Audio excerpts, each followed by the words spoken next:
Bwe bw'obutabo obupya bwe wafulumiza obutabo obupya buli mu bookshop. Muhoozi Holodies the key. Kano ke kajje n'omuhoozi. Holodies soko kandage bulungi wano. Muhoozi Holodies the future politics. Okay. Why? Because omanyi Museveni musajja mugezi.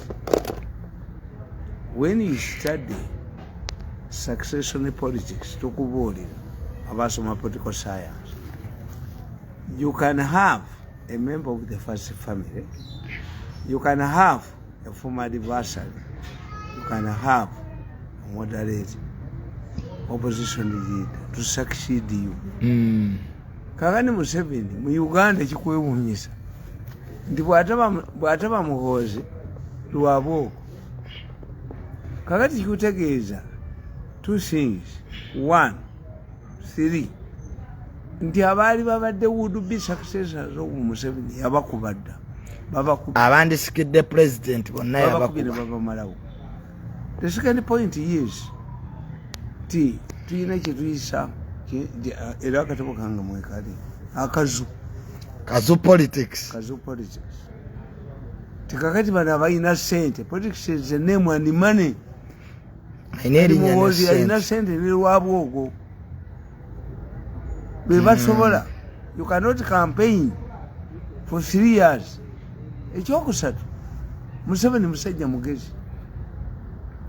Museveni cannot allow a situation where when you have term limits, the last term of the president in the last term becomes a Mutaka president. Kati Museveni taina term limits, taina age limit.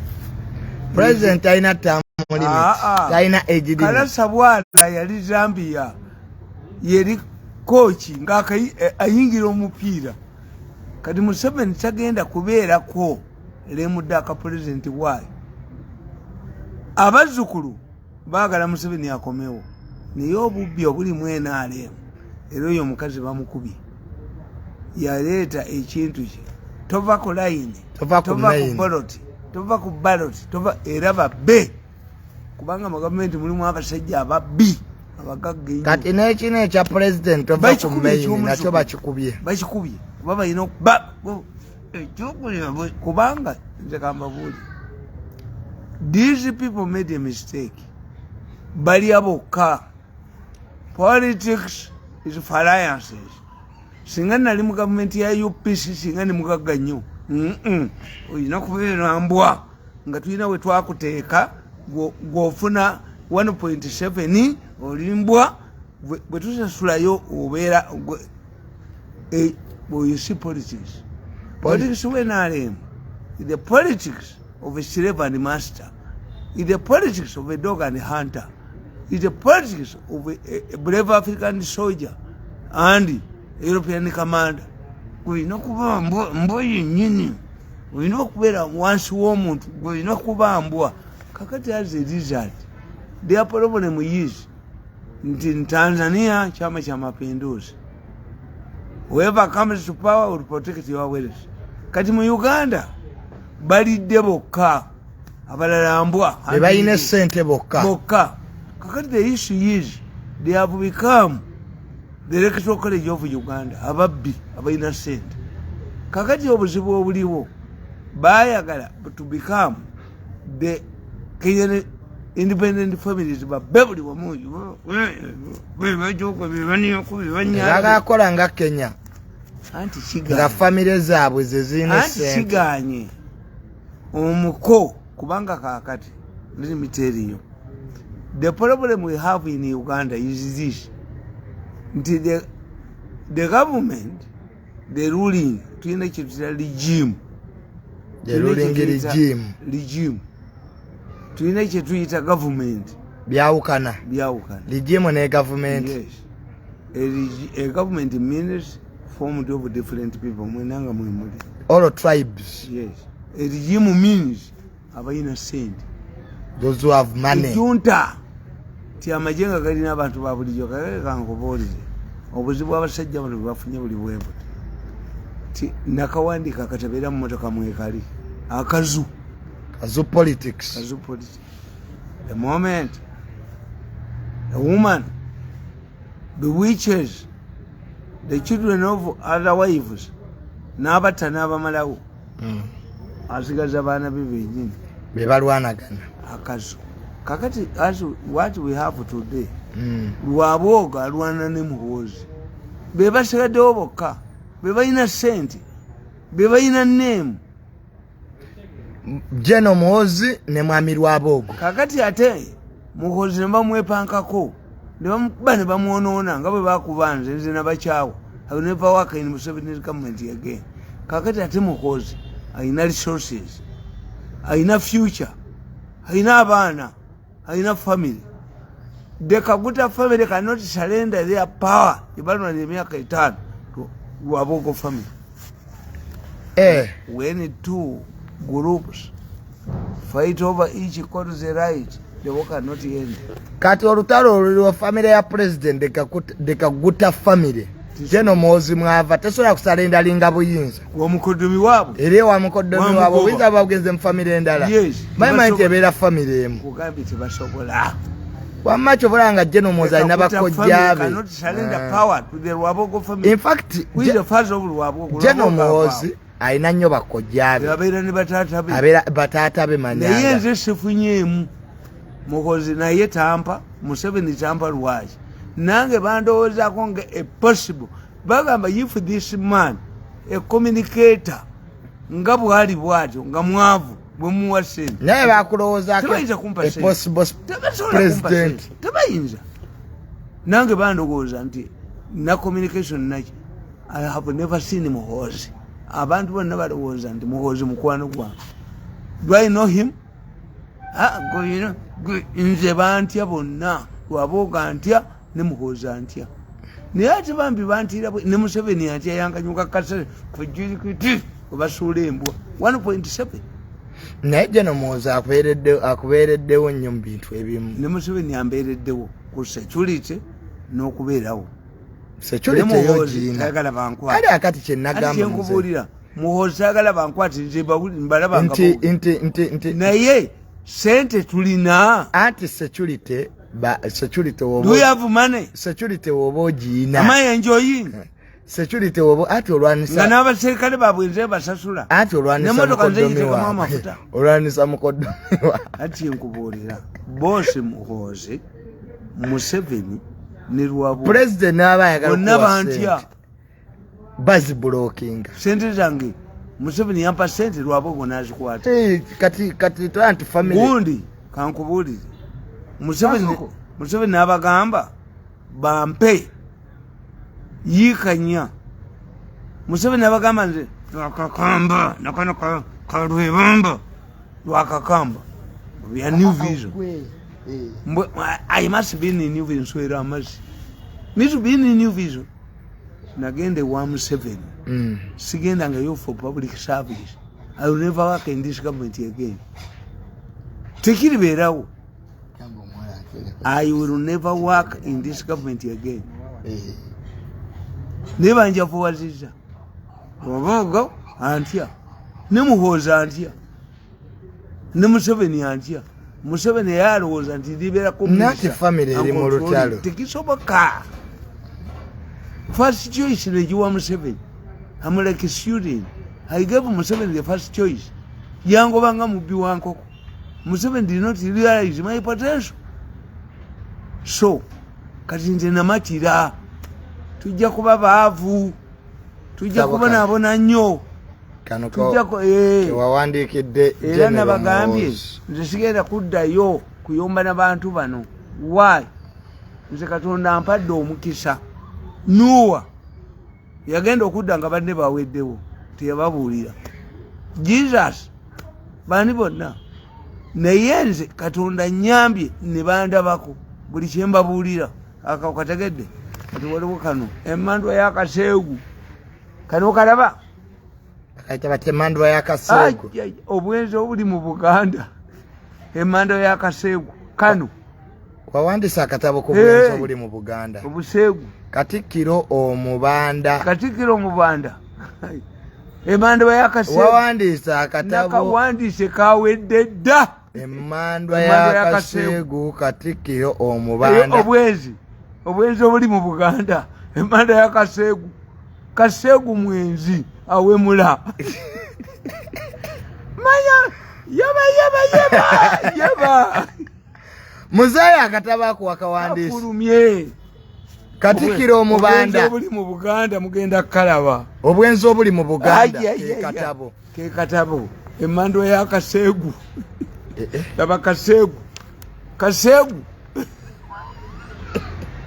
Emandwa ya Kasegu eri mu lubiri. Eta ono Kasegu ali mu lubiri. Emandwa ya Kasegu wawandiise obwenzi obuli Emmengo obuli mu lubiri. Obwenzi obuli mu lubiri bwe mpandiiseeko Emandwa ya Kasegu.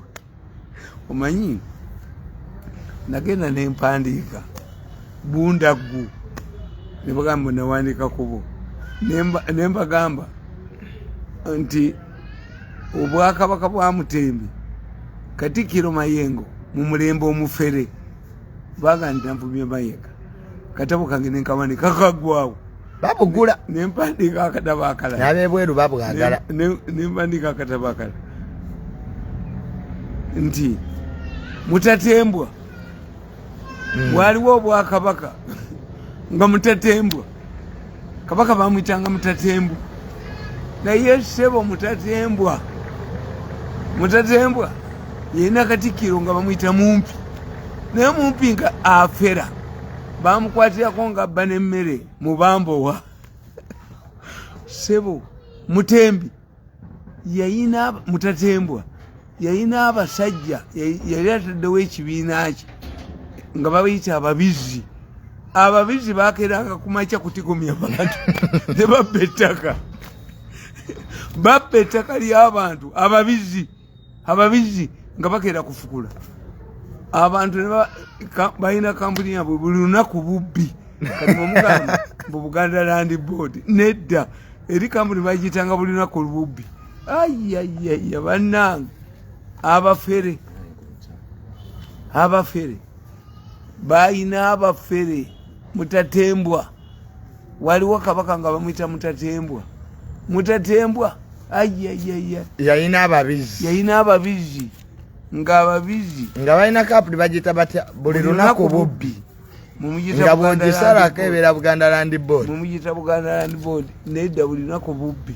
Mutatembwa Katikkiro Mumpi tawunya ttaka yali Mumpi bwati nga si musajja muwanvu naye Katikkiro Mumpi yayina ababizzi yayina makambuuza nga yina omusajja bamwita Mpangulula yayina makambuuza nga yina Mpangulula baali basajja bagezi nnyo nga yina kubayita kyewakutte mabeere ga mukazi kyewakutte mabeere ga mukazi tegagwa kyewakutte era yagenda nga naga nti abange nze yayina makambuuzi nga musajja mufere.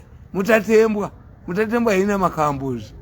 Mutatembwa nga ayina Mpangulula yakubuuza nga bubuuza ti owaayi nkipangulule ntya Mpangulula nga mufere.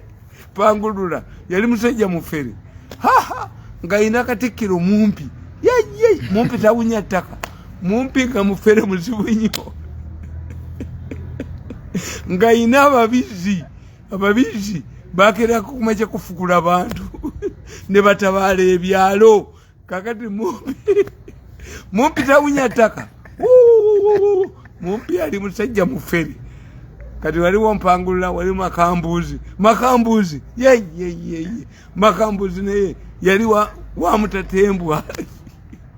Muzeeyi kakali akatabo ako sookoddemu okakwate kekalaga obwenzi obuli mu lubiri bakayise Kasegu omusambwa gwa Kasegu gwayingidde olubiri kuliko Katikkiro Omubanda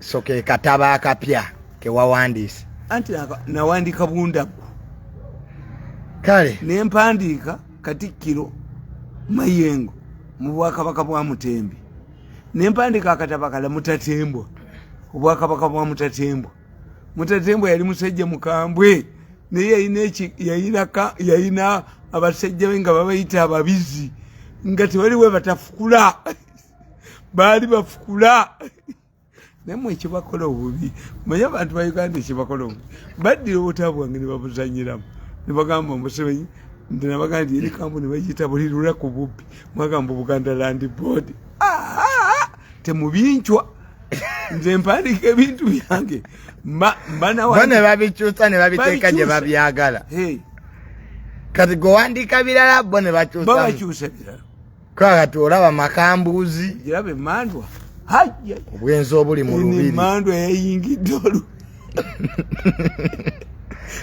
kati muzeejo ati obwenzi bubadde bwamanyi nnyo mu lubiri obwenzi obuli mu lubiri bwewawandiiseeko si bwammwe sinayogera ku lubiri olwammwe tonayogera ku lubiri lwa Muswati olw'Eswazilandi obwenzi obuli mu lubiri olw'Eswazilandi tebakufuna bubi temubincwa muleke bannange ababizi si baawano ababizi gwewandiisa akatabo ku bwenzi obuli mu lubiri Eswazilandi omulaba ono obwenzi obuli mu lubiri Eswazilandi omulaba bwakutte kale akasembayo kano kalabye kano akajja nomwozi tukalabye kali akasembayo kakati kambabuli naye nga buli anti kano kakakyagulanyo kano ka Bobi Wine kano wakawandiika kambabuli kise oyo omukazi gwe bayita Kisaakye oyo omusajja gwe bayita Chief Justice. The Chief Justice was under the influence of oyo mwana gwe bayita Kiwanuka. Chief Justice Owinyiddolo? Yes. Kiwanuka. Attorney General. Museveni yamuwa obwattorney general nga tabusobola. I wrote in this book nembagamba nabagamba nti akalu ka Museveni basobola okukasazaamu. I told you in this book kitabo kya Bobi Wine nabagamba nti Bobi Wine muntu mwana wa munju. Nabagamba nti akalu ka Museveni bagenda kasazaamu. Why? The Electoral Commission ceased to be akalu ka Uganda kakoma okubeera an invent. It's a process. It's a process now. Nabagamba belief on the electoral reforms since 2016 general election.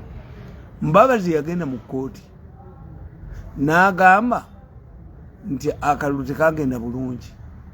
Abalamuzi ne baleeta ensonga 10 points programs. Ekitegeeza akalu ka 2016 ka Museveni abalamuzi bakasazaamu diplomatically but abatalina magezi tebakategeera nkugamba. Since 2016 the Parliament of Uganda has made a number of reforms in the country, electoral laws. These electoral include the Constitution of the Republic of Uganda, 1995, the Parliament Election Act of 2006, the Presidential Elections of 2005, the Political Parties Organization in Cambodia. The electoral reform have been necessitated by the need to level the playing ground during elections while in some other countries. Mbabazi yagenda mu koti n'atulisa reforms nababuulira ne mbagamba nti akalu ka Museveni bagenda kasazaamu. Reforms introduced in the Constitution of the Republic of Uganda.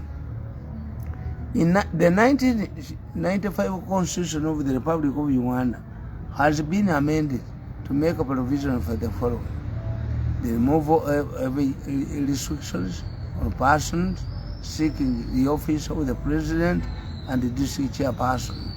This has enabled any person above 18 years to seek those offices rather than the provision. Increase the time within a week. To organize elections 90 days from the end of the term of the president. These are reforms. To file president petition from 10 to 15 days. To determine a presidential petition from 30 to 45 days.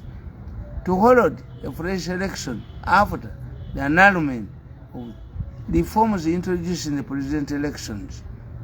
The following reforms were introduced in the presidential election. Parliament increased the time within which to organize elections for 90 days from the end of the term of the president to 122 days. Number 2, to file a presidential petition from 10 to 15 days. To determine a presidential petition from 30 to 45 days. Number 4, to hold a fresh election after the annulment of the presidential election from 20 days to 60 days. Number B, Parliament removed age restriction on a person seeking election to the office of the president. C, Section 16 of the Presidential Elections Act was amended to allow a candidate agent to campaign on behalf of a presidential candidate. D, Section 24 of the Presidential Elections Act was amended to achieve the following. Define what amounts to state-owned media houses. Give equal treatment of all presidential candidates to state-owned media. To require a state-owned media house to, within 40 days from their nomination day, inform all presidential candidates of the availability of time. E, Section 31 of the Presidential Elections Act was amended to prescribe the minimum number of people being 10 registered voters that must be present. Ezo zonna reforms tebazikola tebazitegeera nabagamba section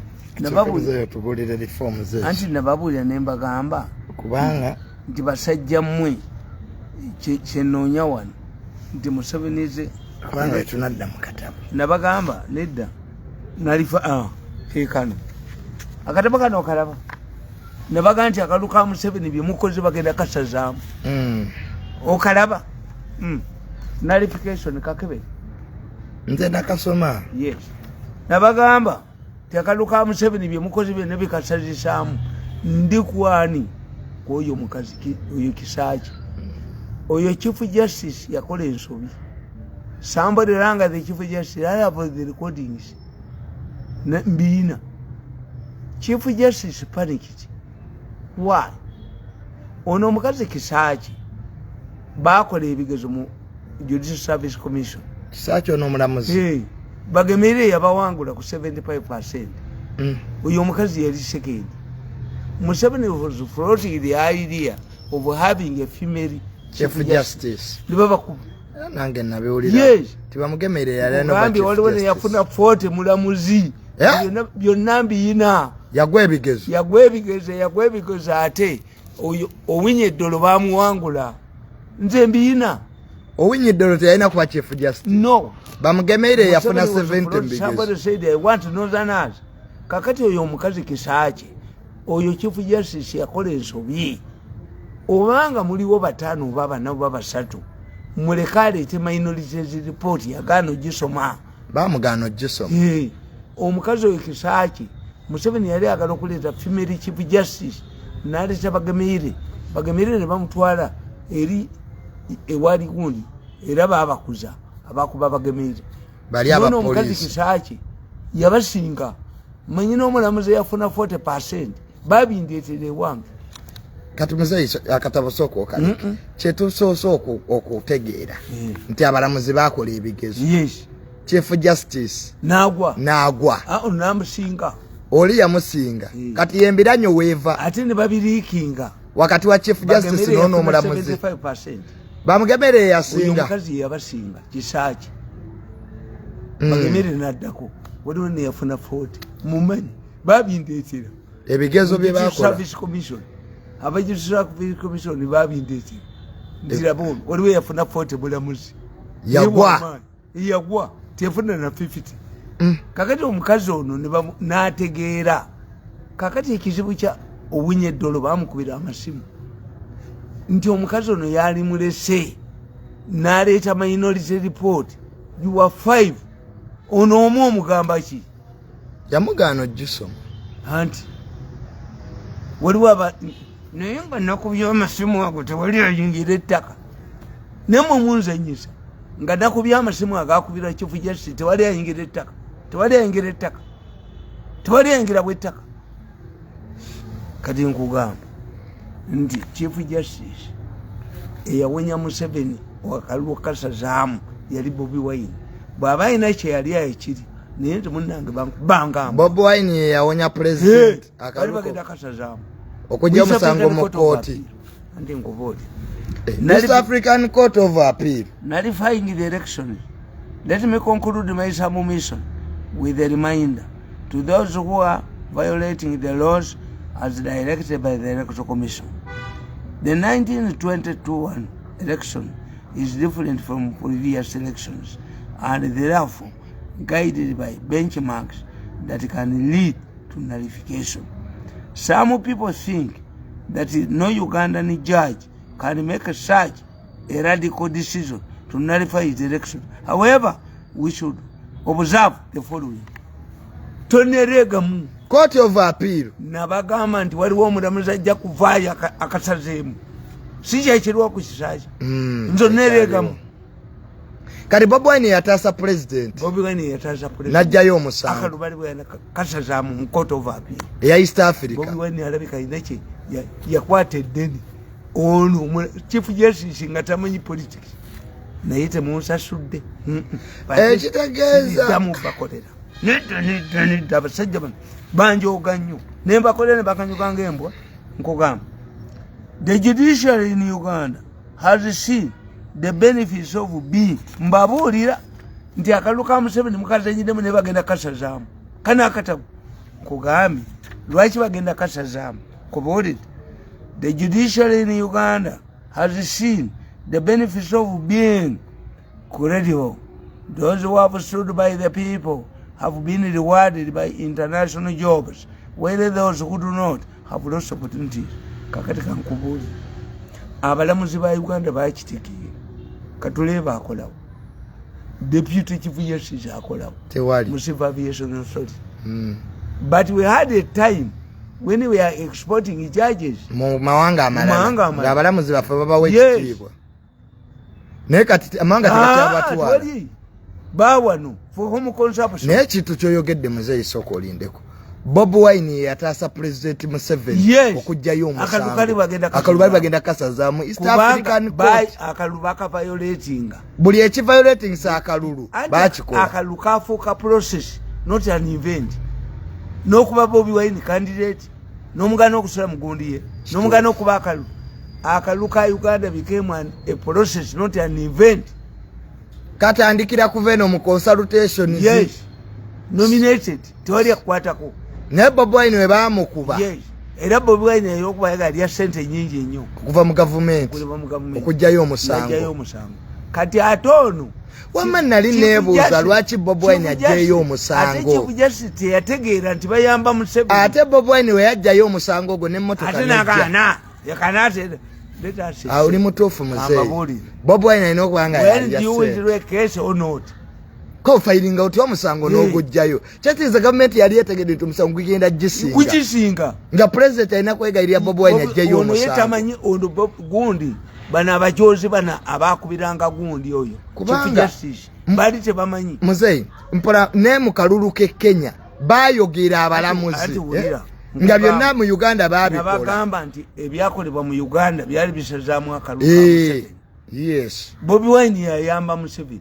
Okujjayo omusango. Akalu ne kasazibwamu.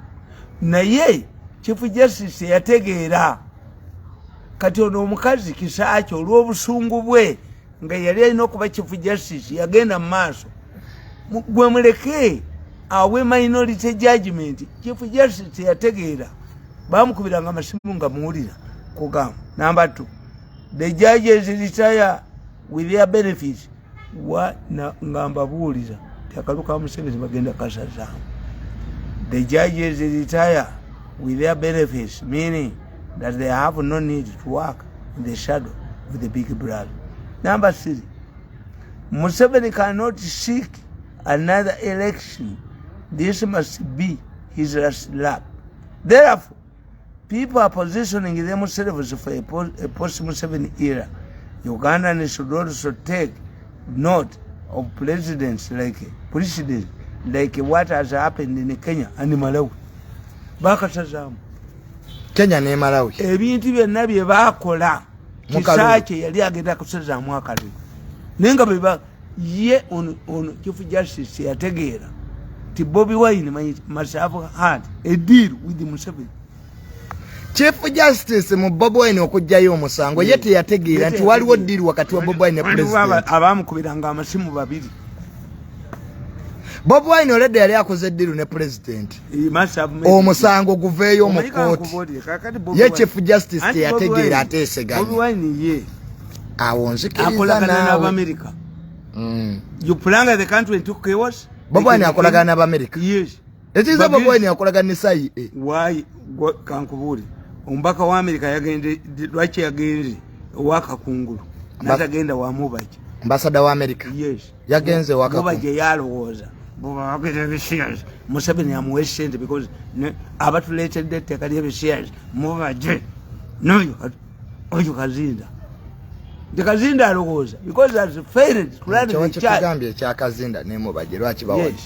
Kakati Chief Justice teyamanya tuwabaddewo deal wakati wa president ne Bobi Wine yakola ddyo tabimanya okujayo omusango yalikiriza Kisaache najja n'akola minority report n'asazaamu akalulu kayina okusazibwamu. Kenya bye baayogera abalamuzi wotululira akalu kaffe kali kayina kusazibwamu. Chief Justice yategeera ti akalu ka Uganda kakoma okubeera event.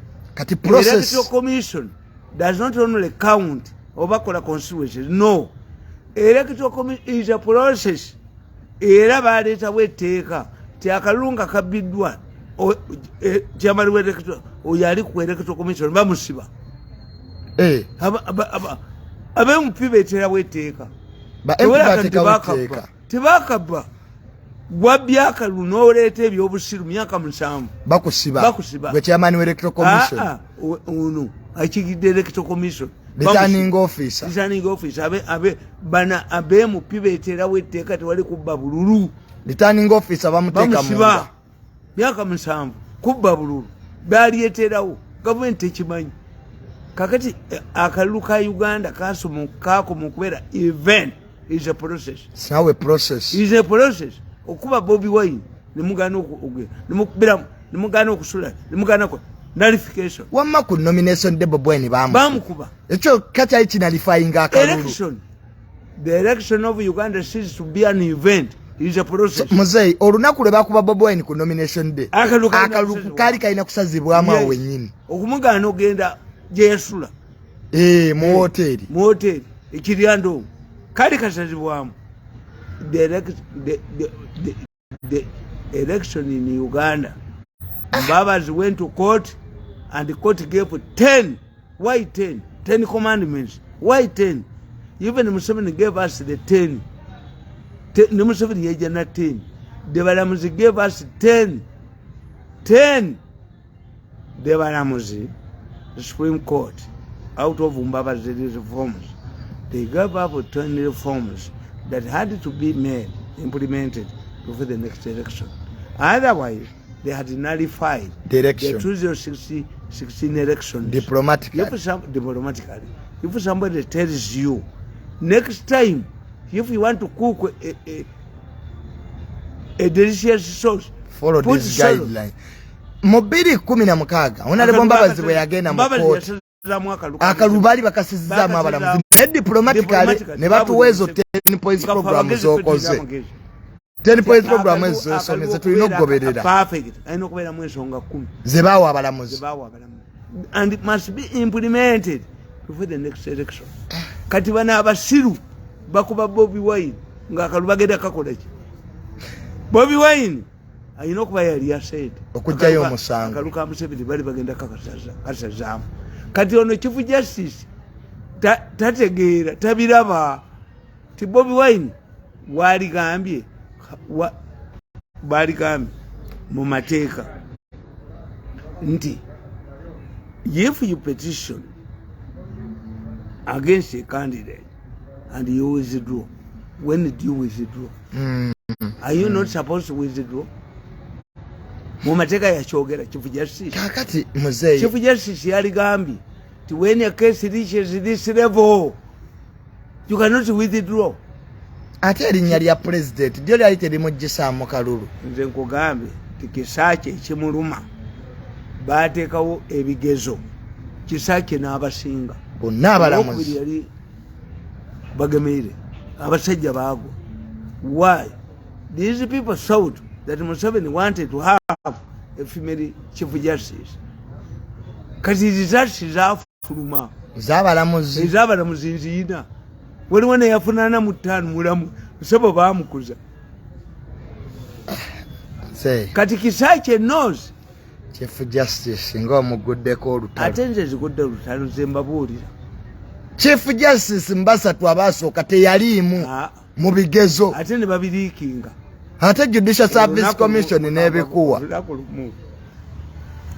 omuyinza ni mukwano gw'otafiire ennyo General Tafiire tufaanagana Tafiire namugamba bakitaffe be bamu kubanga nze n'Otafiire we are honest people ate tuli bakatuliza nnaku lumu nagamba Otafiire tugenda tuyina emisango gyaki nagamba Otafiire we have cases against Muslims. Why don't we get Muslim judges? Kuba bajja tugamba tiba Christians we are persecuting Muslims. Otafiire twali mu office n'akwata essimu n'akubira ogola n'amugamba have an idea amanya gonna ge yawaayo gonna ogola teyayisamu neeri ne mugamba Otafiire nga tuli mu office mugamba okoze ensobi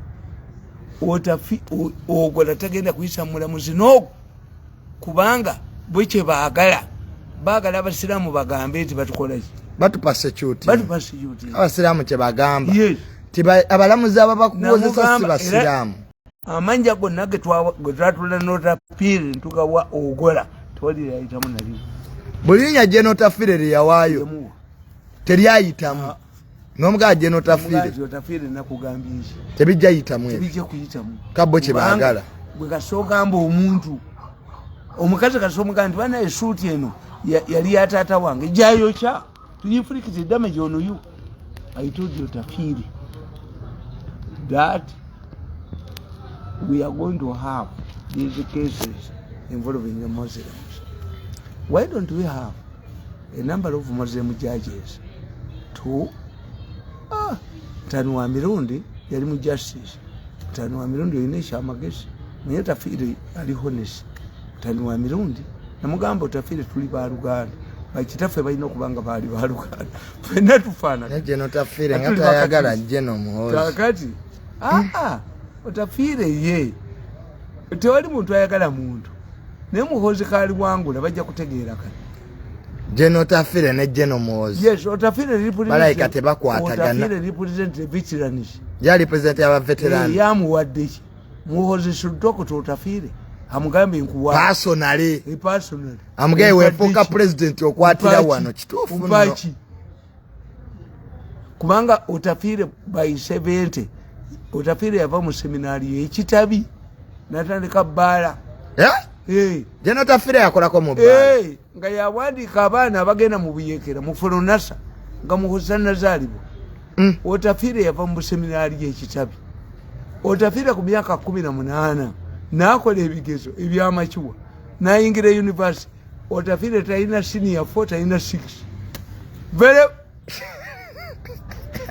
Otafiire genius General Otafiire yakola ebigezo eby'abantu abakulu takolangako senior 4 togimubuuza 5 togimubuuza yava kitabi mu seminary n'ayingira university. Why do I admire Otafiire? Lwaki mbatwaliwo Otafiire? Otafiire mukatuliki ngange naye tetusoma tetusoma ojenotafire yavuma dda General Muhoozi mbu generator etakola anti bulira naye ayagala tubulakamail naye afune kati General Muhoozi alina okutula ne genotafire amugaye wenfuka president kitawo agenze fe Abaganda tukola bwetuti fe Abaganda bwendifa mujja kulaba abasajja abajja nga tukuyita kulaamiriza Mirundi ovudde naye Mirundi obadde muganda wange Mirundi obadde owedde abaana bange Mirundi obadde why sirika naffe weetuli abaana Mirundi abadde muganda wange Mirundi ondekedde ki that's what we do nti you must omuntu to inherit him kyalina okukaaba ennyayogera ebyo mulumbe ffe Abaganda kye tukola tulaamiriza mwana gwe Mirundi abadde muntu mulamu Mirundi abadde muganda wange Mirundi abadde awerera abaana bange Mirundi ondabiranga ddala yes so me I don't say anything with Otafire veteran Muhoozi ayina mubuulira what future will he have in a Muhoozi government ayina mubuulira ntinze mpagira abazzukulu lwaki abazzukulu baga Museveni akomewo era ne bawandikira akatabo ti Museveni bw'aba akomawo munoonye ne kakati era okumanya abasajja ba Museveni basajja bafere omukazi oyo bwe yatandika ekintu kinti abazzukulu kati batandika muzeeyi tova kumain tova ku ballot kati waliwo omubbi ezo sente yazijje kati bali ku muzeeyi tova ku ballot bo be babba bokka tova ku ballot tova ku ki muzeeyi watugambye nti General Muhoozi ku ballot kwali kati anaabeerako ne president ate kagwa atugambye General Muhoozi ku ballot kwali kana katabo bw'okasoma kano I want to tell you President Museveni is a lucky man. Why? Museveni is a very lucky man. Where do we get successors? A retiring president must ensure that his successor will protect members of the first family and give him a peaceful retirement. Who can give Museveni a peaceful retirement than Muhoozi, an avenger? Museveni musajja mugezi era abaleetedde abazzukulu abaga nti muzeeyi akole ki abeewo. Yes, that's an opinion. Why? Where you have term limits, the president in his last term becomes the Remudaka president. Attention is given somebody else. Museveni musajja mugezi ayina abazzukulu abaga nti akomewo nabana abappi muzeeyi tova kumeya tova ku ballot. Kitegeeza Museveni would decide whether to retire or not. Mubiri but if Museveni today decides mentions that he's going to retire, he will become a Remudaka president. But to come in day, Kuduka wono mupya. Kati ye Museveni abakodede confusion. Kati linda ko muzeeyi President Museveni waganti agenda retiringa. Abantu bonna bamuddukako. Ne badde w'omupya. This is what is haunting ANC in South Africa. When they know that Mbechi has gone, Zuma gets attention. When they know that that Zuma is going, Ramaphosa picks attention. Kati Museveni tachibakoledde. Museveni will be, he will maintain this situation. Museveni has no term limit, has no age limit, which means he can allow Muhoozi to float, can allow Lwabogo to float, can allow another person to float. Naye bage soko wanike katabo kana akajeno Muhoozi. Abantu bakalabe akatabo ke kano kaliko General Muhoozi holds the key to Uganda's future politics. Yes. General Muhoozi yaine ekisumuluzo ku byobufuzi bya Uganda nga yakwese ekisumuluzo mumenya luji kakati Muhoozi yaine ekisumuluzo why Muhoozi is maintaining the ayagala bwa president. Then the question comes, can Muhoozi compete with his father? Museveni cannot compete with his son. Why? Because if Museveni competes with his son, it means Muhoozi will give reasons why he has decided to compete with his son, which is the fact Museveni loses. Can Museveni put Muhoozi in prison? No. President tasola kwata General Muhoozi. Nera tamukwatanga kwa byonna byayogedde abantu bali basuubira nti president yagenda kukwata General Muhoozi tewali kyamukoze. Bw'osoma akatabo kange kano oba bali bonna nga batuzanya bukodyo General Muhoozi ne president balabika bali bonna kano kalwe bamba bali balowooza mbu Museveni abawe ssente bakobe mutabani we tasobola. Museveni is a lucky man, has 4 options. Museveni being a coach player, he can come and enter the politics, soccer and war at the same. Museveni as a coach player kalasa bwala akayingira tayina myaka tayinaji. Museveni can float mukodomiwe wabwogo mutabaniwe nonani Bobi Wine ata yajjayo omusango bonna baanabi nemawo wayinza okwera akalu mu Uganda nga Robert Mao mwali Bobi Wine mwali General Muhoozi mwali ne mwami lwabogo nga bonna president yabali emaga ngajja tafaayo ngajja bonna wowe nabaga kati mu competing. Museveni needs peaceful retirement. A president cannot allow a successor who will put him in prison. Chechiri Kenya. Successor te yali wuwe. Tibamubala, bamujoga. Era famu ya Uhuru Kenyatta bajocheza. Chikutegeeza. Ye Museveni mugezi nti Bobi Wine yajjayo omusango nawenya Museveni nullification. Ze yali azimanyi. Omuko lwabogo naye asobola okujjayo empapula. His problem the Kaguta family ziyinza mukkiriza. Kakati ate ne mutabani we naye ajje asobola okujjayo empapula. Kati Museveni kambabuuza Museveni ati aki nabaga nti ku kyalo kyewaffe kwaliko esajja nga baliyita nfiiriddwaki baali gamba omwana wo assa obufumbo bwa ssengaawe afunye olubuto ku musajja kyabagamba muli basiru wulire emboodooli nfiiriddwaki mbadde muko ng'era omwana wange yaliwo nga mwenyinaze kati obanga omwana wange ate yennyini yagobye ssengawe kati nfiiriddwaki. What does Museveni lose? If he is muko succeeds him, it is the same. Yes, kubanga mwekibali by'okutegeera kiri kimu mu nsi omulonzi talina magezi. Is useless. The voter is useless. Why? Nti omulonzi alinga agenda okulya mu hoteri. Bw'ogenda okulya mu hoteri osangamu menu gye baafumbye. Bw'oba olya abafu waliwo menu gy'olyamu. Teriiyo. Kaakati kankubuulira nti abalonzi balina kulonda ku NRM beerese. NRM yereeta bakandidate oba independence. Abalonzi ne balonda. Ne balondako. So it is a food, is a hotel. The person who determines the menu of the hotel is the one who determines what you eat. Kakati electoral college ya Uganda maje electoral college. Abagagga ababbye ssente abatujozi babuuza ani anakuuma obugagga bwaffe. Must be one of them. Ate muyina ne gundi travel bans.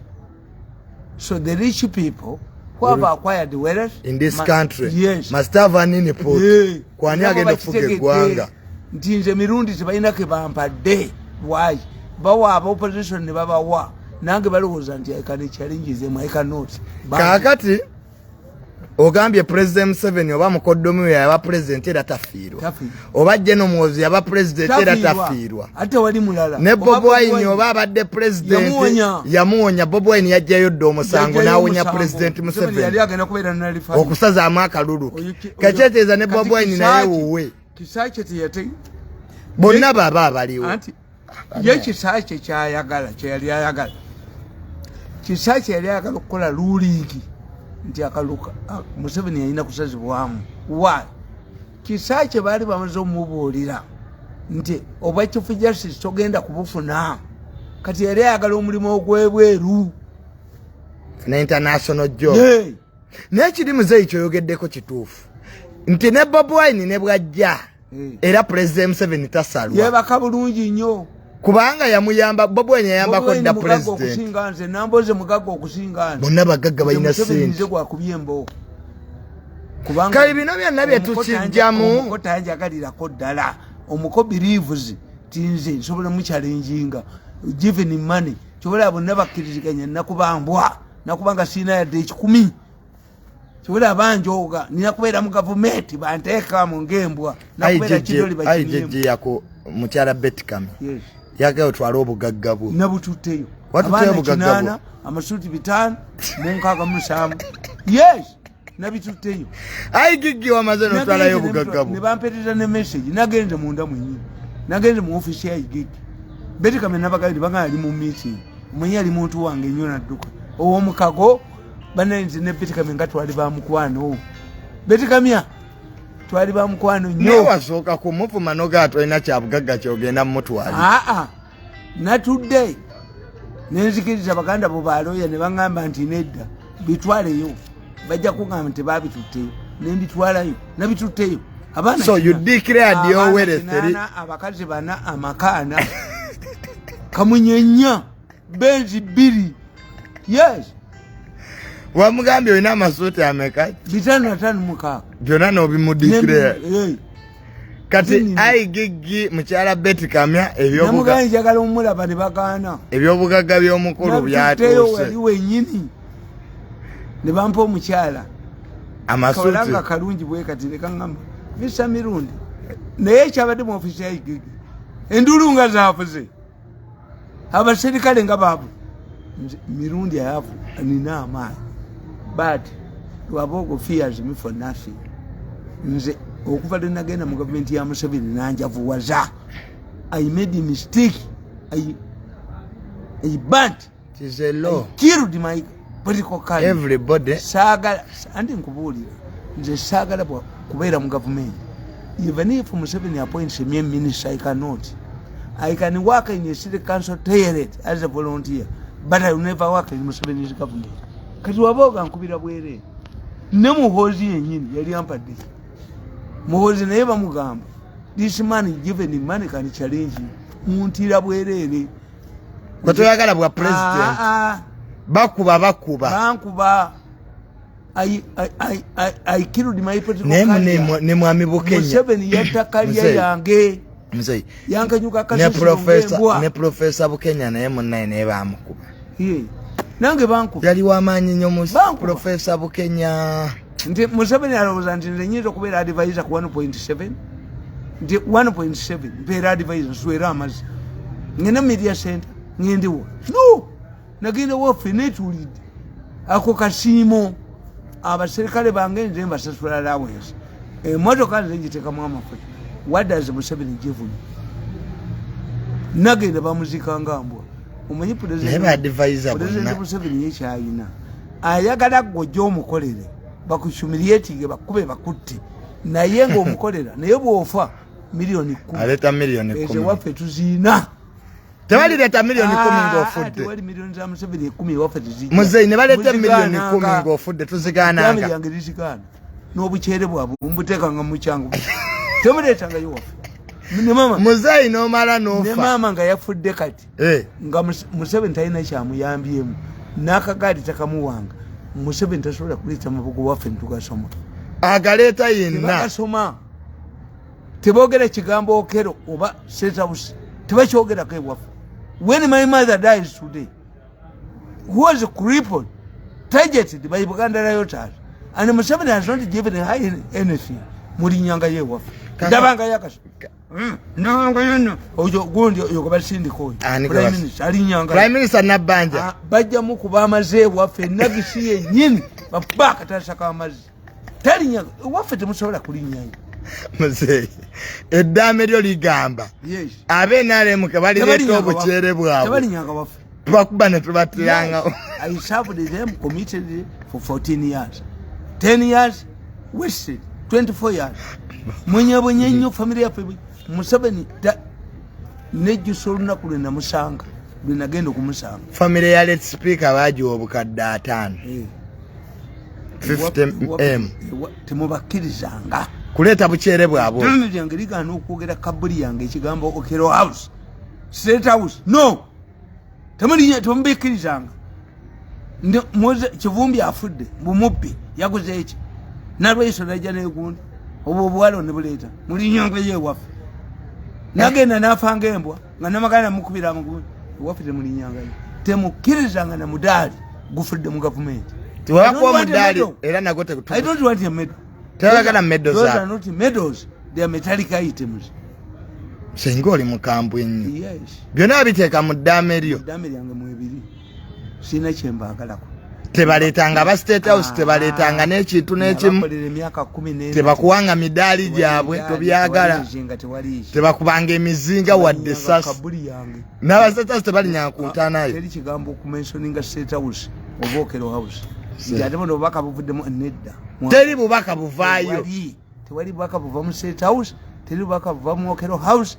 Tebuva sagala kulia kigambo navudde mu government nga ze kungubaga talinyangawo Kasolo mutwala nganga talinnya Minister Kasolo mukwano go kandi Kasolo mwana wa Mwanyinazi Kasolo bwayogeranga nti yalese mu bange nagisi obuvera bwe nagisi mubeere na teri kwogera ku kigambo government teri ku kigambo kwogera iki no Minister Kasolo yasobola okujja mu personal capacity ye netayogera ku kitu government tayogera kigambo tayogera bubaka mu bange nagisi Bani nagise mukwa. Banga amayinje. Tuno omukyala afande nakalema gwagula. Muguyanga mu muche mukonde. Tuguyiwanga mu. Muguyiwanga mu musenyi. Mugu bani baduka twenja kulinye yewo. Kale mzee. Kamalize n'amabaati tuve wano. Anti amabaati. Bangenti ekyabadde ku side awo abakulu bakozeze statement. Tebabala. Why? You cannot be interrogated by the police and you go back to your office. Teachiri, resign. But you see, people say, ndi Mirundi ina mukwano gwo. Speaker mukwano gwange nnyo, you know. Anita Amongi, mukwano gwaffe. Naye ekyamukola obubi, nabagamba. Omwandiseko n'akatabo. Yes, mugambye nti speaker kuwuno. Nembaga nti speaker mukuba kapya the power and influence of Basias in Africa. Shia bikola. Speaker temwina bye mumuwa. Wawandisa akatabo ku Basias. Yes. Kakati mbagamba.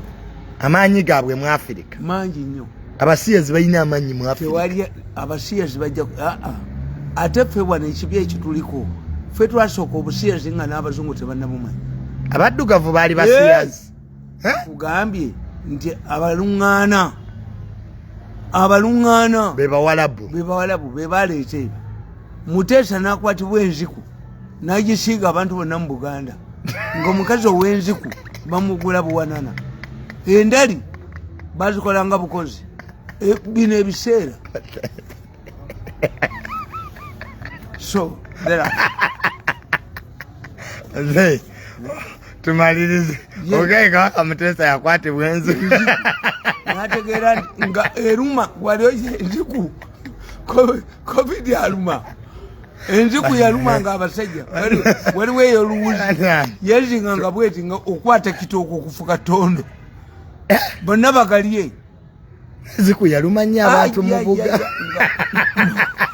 muzuukizi kati Muteesa kye yakola n'abagamba yagamba nti enziku ennumya naye abantu bagenda ndi munafu n'alagira buli musajja ayina enziku nga muwa obwami ne baginoonya wagijjeewa ng'omukazi ayina enziku wagula buwanana baagiranga bwe bati neebunya bweti sebaginoonya ng'akawoowo kamuyitayo wagijjeewa ng'abasajja abalina enziku babuuza gye baagijje gwagijjeewa nti ku mukazi gundi mu lubiri yeyeye bonna ne balumba oyo ne bamulumba ne balumba ogambye ogeka Muteesa alina enziku luli wagenda n'ogamba mbugaka mwanga yali Musias n'ebintu bino Is it true? They know it. Abaganda babimanyi naye bibayisa bubi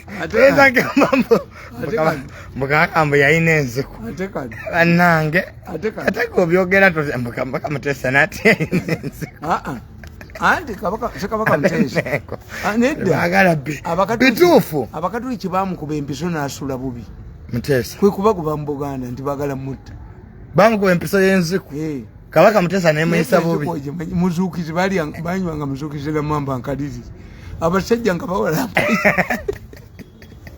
abasajja nga bawalampa ekitooke bwegenda ogendeku emulago mubazira abazira bawoliyas kakati ono omulaba kana akatabu banayi mukagule emandwa y'akaseegu emandwa y'obwenzi eri mu lubiri ne Katikkiro omubanda